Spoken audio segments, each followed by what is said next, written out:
Good morning, South Beach. Here we are, third episode. And don't forget, you got to click, you got to comment, you got to subscribe so this thing can grow. We'll get better guests. If you want certain guests, if you want some things that are interesting in South Beach, then comment, let me know, click, subscribe, and we'll get it going. Here I am, my third guest, our third episode. This is nightclub impresario, Mio. How are Welcome. you, man? How you doing? Thank you very much. Good. Very good. Very good. I'm very excited to have you. Pleasure's all mine. We know each other on and off forever, and now we do jiu-jitsu together occasionally. Right. We go to the same school. We're both married to Venezuelans. That's right. Which is a unique experience all in itself. And we both have little kids, and we're not that young ourselves. And here we are rocking and rolling in South Beach, which is a crazy, crazy, crazy world. What is it that you're right now doing? Let everyone know. Right now, I'm still in hospitality, amongst other things. But right now in hospitality, I'm focused on a couple of pretty big projects. One is the beach club that we have at the One Hotel. I don't know if you heard about that. Yeah, it's of course. Beautiful, beautiful place that we're starting to activate a little bit more. It's taken some time to sort of get the whole hotel guest experience right. That's always the number one priority in those type of projects. And now anybody can go there, right? Anybody can go there, yes. And now we're starting to activate more. Like on Saturdays, there's a party going on. Starts around 2 o'clock, goes all the way to 8. A beautiful vibe. Nothing crazy, but Beach club. Beach club, exactly. Yeah. And then we do this awesome brunch on Sundays.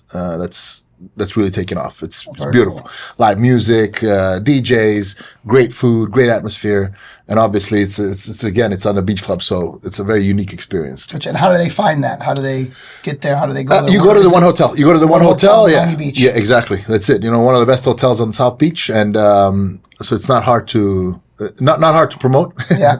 And not hard to convince people to get there. Gotcha. So. And what kind of crowd is there now? It's your typical sort of elevated Miami South Beach crowd, more mature, not a crazy party that you might find in other places. Sure. This is more of a laid back experience, and it fits with the whole hotel, the whole vibe. So How's the food? excellent, man. The steaks, the brunch is still my favorite. I love brunch. I'm a brunch guy, so. Yeah, I recommend people come try that and check it out. It's very cool. It's really good. What is Dino eating next? Does it have to be at the brunch? Actually, yeah. Cool. You'll have to try a few things. Very cool. We should plan that. Yeah. I like it. That'd be a good one. So you said a couple projects. What's next on that? The other one we have is it's called Bottle Blonde. So essentially it's a very cool sports bar that just opened in Wynwood. Oh, Wynwood. Yeah. Nice. Yeah. We partner up with these guys are from Arizona, and they have very successful bottle blondes in Arizona and Texas, and they came to Miami, and we partner up with them and have this amazing place. So anything that has to do with games, fights, any sporting events, the place is madness. It's incredible. Oh, wow. Really cool. Yeah. So when you're thinking, okay, man, where should I go watch the Super Bowl or the UFC fight this Saturday, which, by the way, that's going to be incredible. That's the place to go. It's in Miami. It's not you don't find a lot of those places, so it's kind of hard to. It's not on top of your mind. But once you go one time, then you're like, okay, why would I go anywhere else to watch a fight or a game or anything like that? So it's really, really cool. And I would imagine it's a younger crowd than the. It's a completely different crowd. It's younger, louder. It's more of a party. Yeah. It gets wild. Yeah, but I mean, for example, the World Cup just ended. That was it was like a month of just incredible days. Everybody came in, dressed as their countries and just screaming on top of their lungs. It was very, very fun. Very cool. High energy. Yeah. Very cool. That was good. What's the next? So these are going right now? Those are going on right now, So what's next on the... We've been negotiating a location on the water. I don't want to give too much information, but it's as you know, we did Joya Beach, and we want to do something similar again. And that's the next thing we're working on. Everybody loved Joya Beach. Yeah. They love the vibe, and they love the location. And then since you left, I've heard they don't love it so much. So I don't know what you were doing to make it so comfortable, but I get complaints. As a trainer, people complain to me.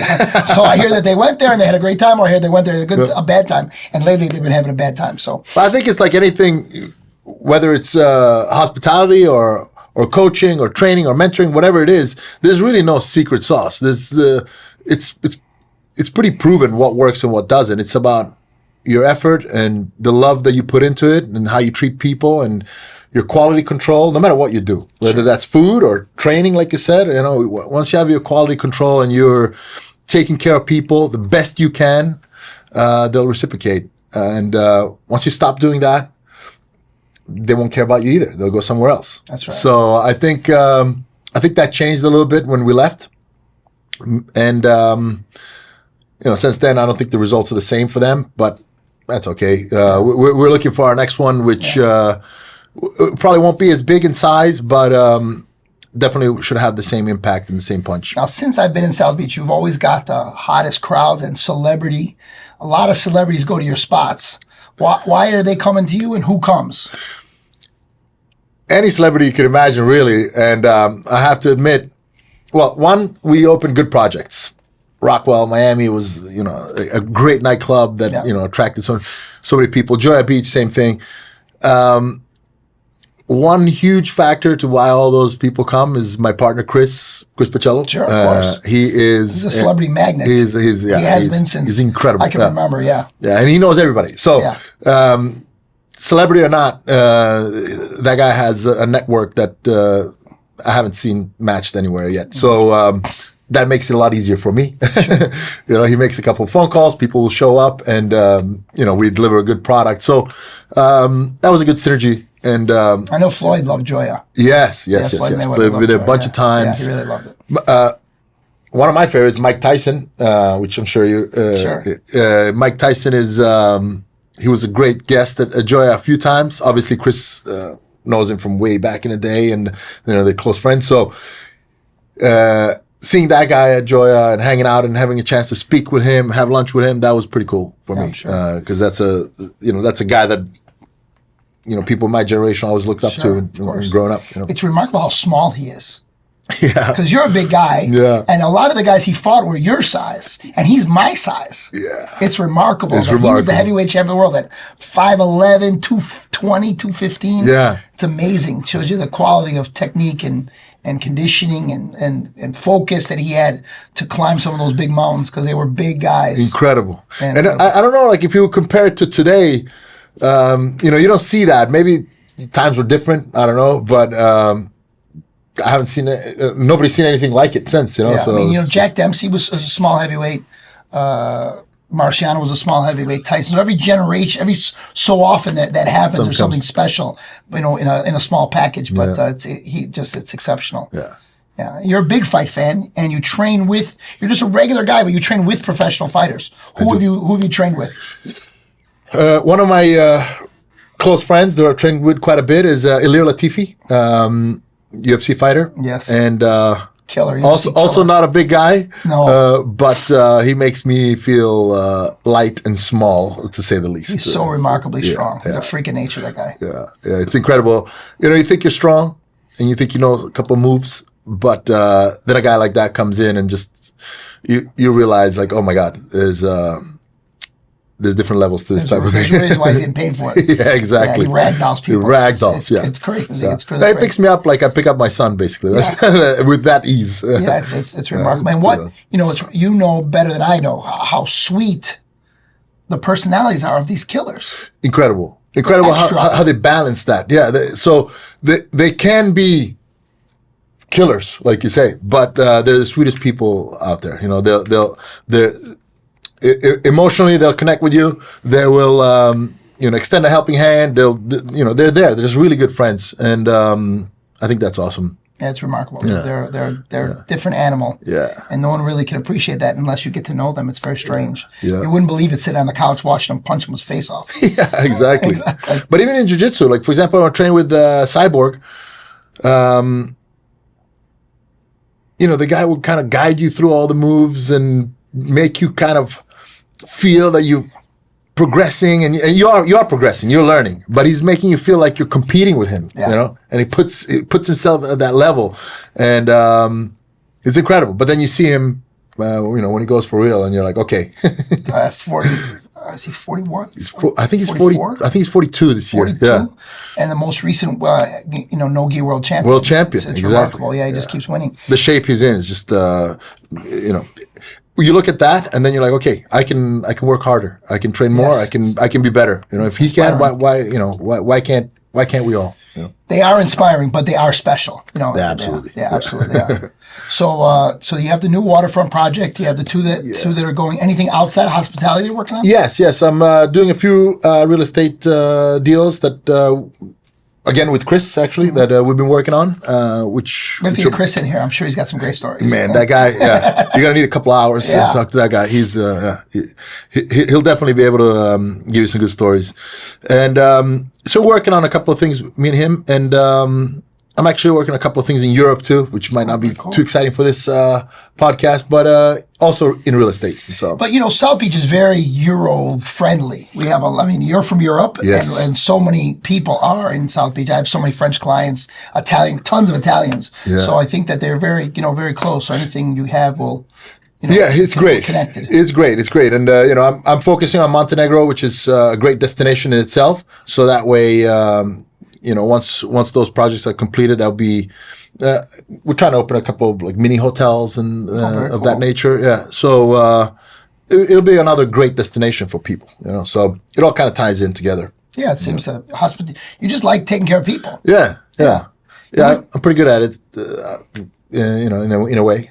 So clearly it's been very successful. Yeah. So personally, what kind of things are you working on? I know you do jiu-jitsu pretty seriously. I do. I personally, I try to tell myself, okay, you need to do 2 activities a day. So essentially 2 workouts a day. I call it activities because a workout can be, whether that's, you're doing different stations and working out high intensity or lifting weights or training jiu-jitsu or playing paddle, So I try to do 2 things a day, 2 workouts a day. And, that's been going pretty well, actually. It makes me feel a lot younger. Do you have that same mentality where you set goals like that for your work? Yes. You give yourself... Well, I think the work is priority. So I plan my day around my work. Obviously, being an entrepreneur, you have the flexibility to set your own schedule, and I do that. But I'll set my work schedule, and then I'll set up my workout schedule after. Yeah. Gotcha. So I try to do something early in the morning to get the first workout in, and then there's no pressure for the second one. You can go to the gym whenever you want, or go to jiu-jitsu, which obviously puts a smile on my face every time. So I think people that come to South Beach, they vacation where we live. You get guests, people that come see you, and they're ready to hang out with you 24/7, and you cannot hang out 24/7. You have your life to live. You have your family, wife, kids, business, and your health, your activities. Yeah.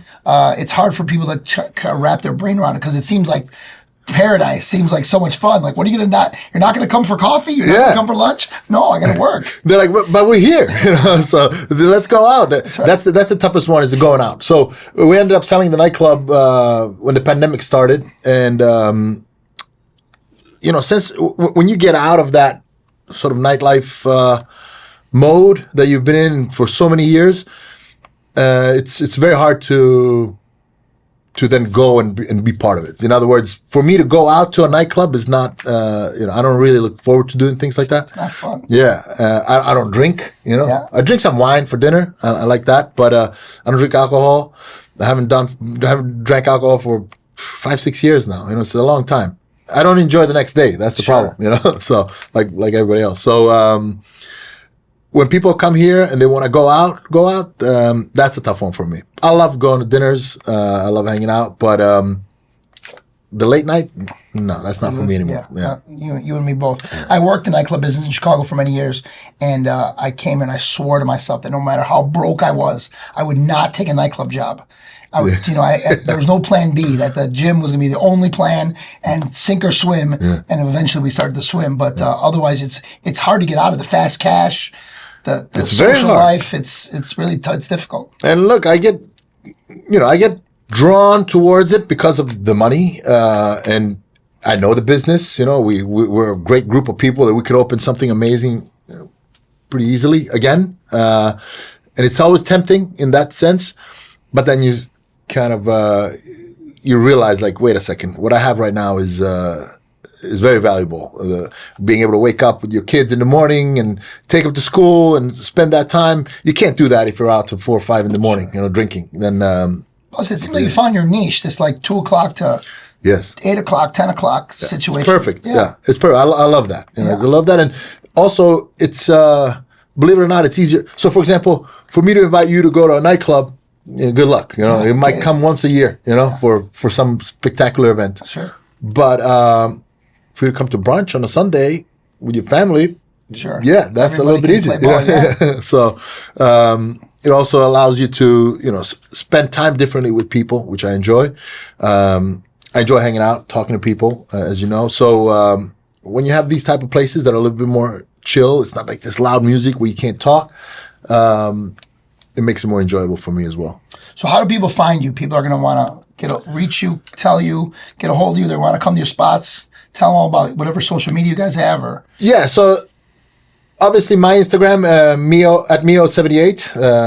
Very easy. Yeah, very easy to find. I always respond to the messages very quickly. I don't necessarily put out the most content about the businesses. Sure. But I do know a lot of people, and people hit me up there, and I organize the rest from there. Yeah. So that's it. If you're looking for an elevated experience in South Beach, Mio78. Hit me up. Yeah, Mio78. Yes, very easy. Yeah. Okay, great. Well, there you go. So you reach out to him. Let him know if you're interested in coming. He'll take care of that. You can see that's his passion to take care of people. So if you're looking to have a real good time at the top level, this is your guy. Okay? Absolutely. Anything else you want to tell anybody? That's it. I look forward to seeing everybody, and please hit me up. Let's have some fun. There you go. So you gotta, and this one you gotta click, and you gotta subscribe, and you gotta comment. So tell us what you think about this episode. Tell us what you want to do in South Beach. Let us know. We're gonna keep you up to date on new guests and new people that are coming and doing busy things. Hopefully we get your partner Chris in here. Yes, I'm sure he's got some great stories. So Absolutely. Other than that, click, subscribe, and comment, and we will see you on the beach. Ciao for now.